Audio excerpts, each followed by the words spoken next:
الشيطان الرجيم بسم الله الرحمن الرحيم واللاتي يأتين الفاحشة من نسائكم فاستشهدوا عليهن أربعة منكم فإن شهدوا فأمسكوهن في البيوت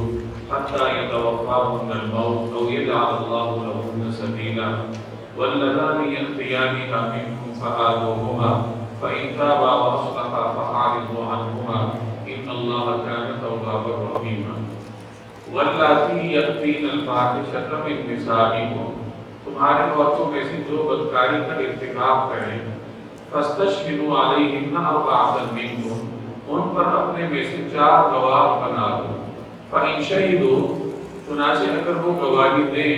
فأمسکوہن فی البیوت تو ان عورتوں کو گھروں میں روک کر رکھو حتی یتوفاہن الموت یہاں تک کہ انہیں موت اٹھا کر لے جائے او یجعل اللہ لہن سبیلا یا اللہ ان کے لیے کوئی اور راستہ پیدا کرے واللذان یأتیانها منکم اور تم میں سے جو 2 مرد بدکاری کا ارتکاب کریں فآذوہما ان کو اذیت دو فإن تابا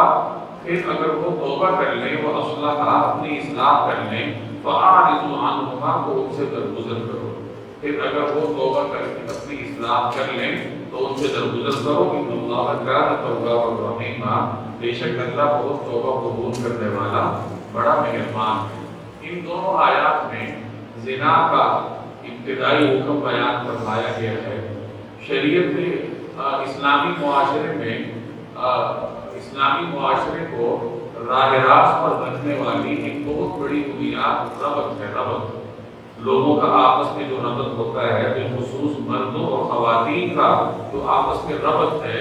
اگر وہ ربط فطرت کے مطابق ہو اللہ جل جلالہ کی طے کردہ ہدایات کے مطابق ہو تو معاشرہ تندرست خلوخال پر چلتا ہے اور اگر اس ربط میں کوئی خرابی آ جائے تو پھر معاشرہ اعتدال سے ہٹ جاتا ہے اور وہ پھر خرابی اور فساد کی طرف بڑی تیزی سے گامزن ہوتا ہے۔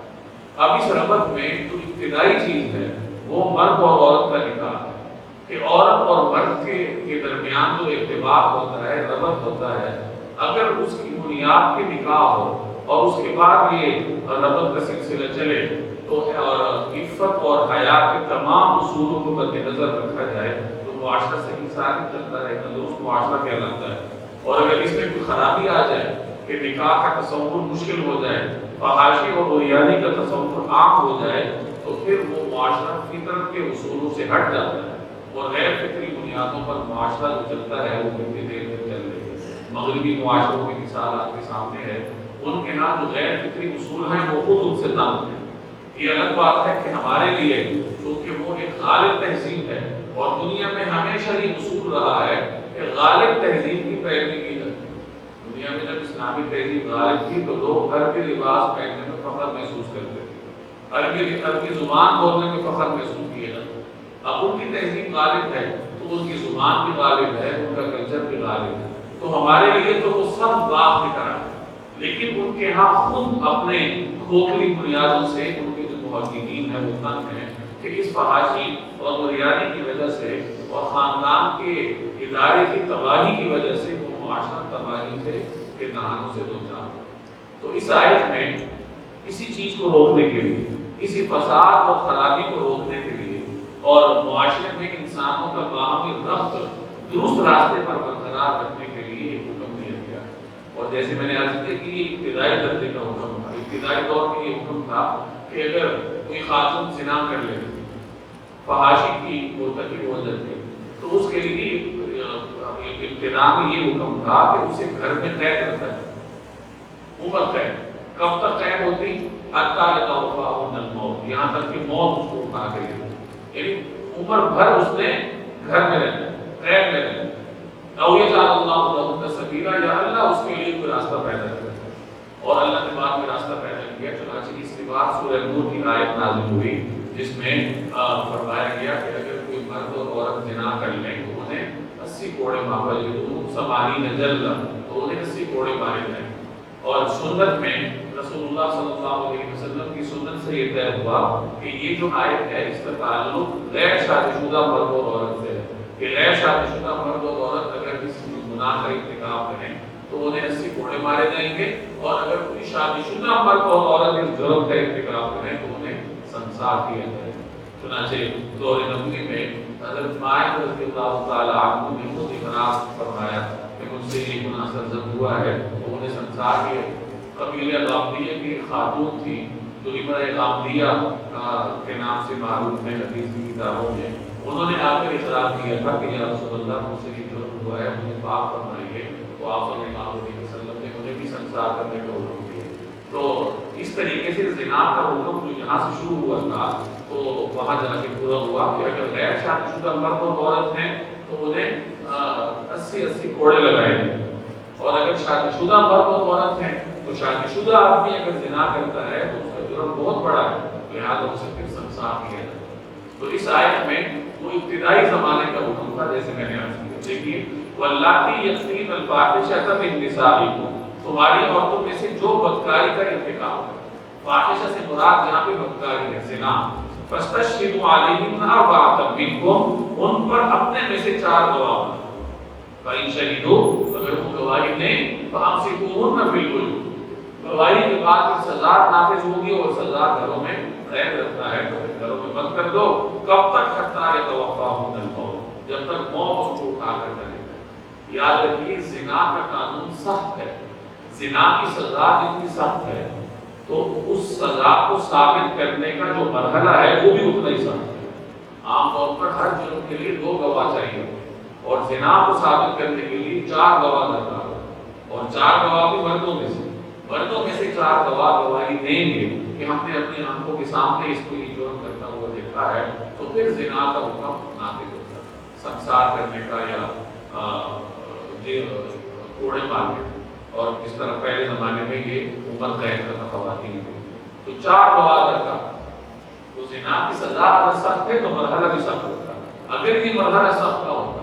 تو ہر آدمی کو الزام تراشی ہوتی، کوئی شوہر بیوی سے تنگ ہوتا وہ اٹھ کے بیوی پہ الزام لگا دیتا کہ اس نے زنا کیا ہے، اللہ یعذ باللہ، یا کوئی بیوی اور عورت اپنے خاوند پہ الزام لگا دیتا۔ تو شریعت نے تمام چیزوں کے مد نظر زنا کو ثابت کرنے کا مرحلہ سخت رکھا ہے۔ اگر کوئی آدمی کسی پہ الزام لگاتا ہے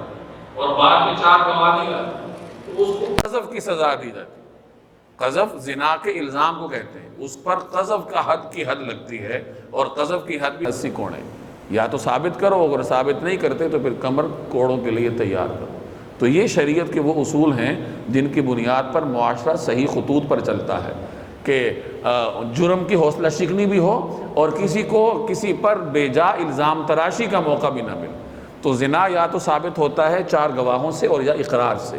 چنانچہ رسول اللہ صلی اللہ علیہ وسلم نے حضرت ماعز کو اگر سزا سنائی یا قبیلہ غامدیہ کی خاتون کو گواہی کی بنیاد پر نہیں سنائی، اقرار کی بنیاد پر سنائی۔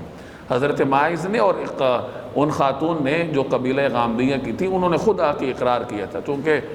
صحابہ کا پاک باز مجمع تھا اور یہ تو اللہ کی مصلحت تھی، اگر ان سے یہ جرم سرزد نہ ہوتا تو آنے والے وقتوں میں اس کا فیصلہ کیسے ہوتا۔ تو یہ جرائم بھی اللہ نے اسی معاشرے میں رونما کیے، اور چونکہ وہ فطرتی طور پر پاک تھے تو خود حاضر ہوئے کہ یا رسول اللہ مجھ سے یہ جرم ہوا ہے۔ روایات میں آتا ہے کہ نبی کریم صلی اللہ علیہ وسلم نے 4 دفعہ منہ پھیرا حضرت ماعز سے، انہوں نے سامنے سے آ کر کہا تو کہ یا رسول اللہ مجھ سے یہ جرم ہوا ہے، تو آپ نے منہ پھیرا، انہوں نے ادھر سے آ کے کہا، آپ نے پھر منہ پھیرا، انہوں نے ادھر سے آ کر کہا، چوتھی مرتبہ آپ نے رخ انور پھیرا تو انہوں نے ادھر سے آ کر کہا کہ یا رسول اللہ مجھ سے جرم ہوا ہے، مجھے پاک فرمائی۔ آپ نے یہ بھی فرمایا صحابہ سے کہ اس کا منہ سونگھو، یہ نشے میں تو نہیں ہے؟ تو انہوں نے عرض کیا کہ نہیں، نشے میں نہیں ہے۔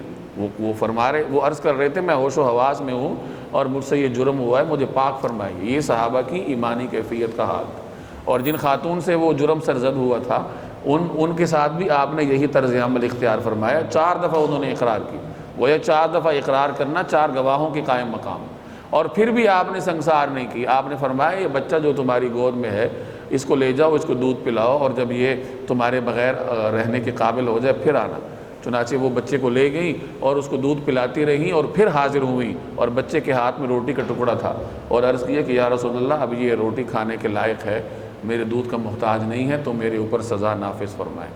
یہ صحابہ کرام کا طرز عمل تھا۔ تو اس طریقے سے جو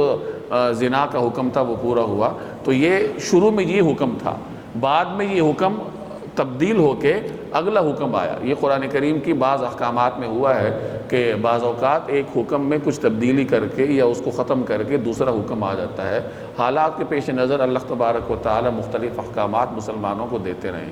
حتیٰ یتوفاہن الموت، یہاں تک کہ موت انہیں اٹھا کر لے جائے، او یجعل اللہ لہن سبیلا، یا اللہ ان کے لیے کوئی اور راستہ پیدا کر دے۔ واللذان یأتیانہا منکم، اور تم میں سے جو دو مرد بدکاری کا ارتکاب کریں، فآذوہما، تو ان کو اذیت دو۔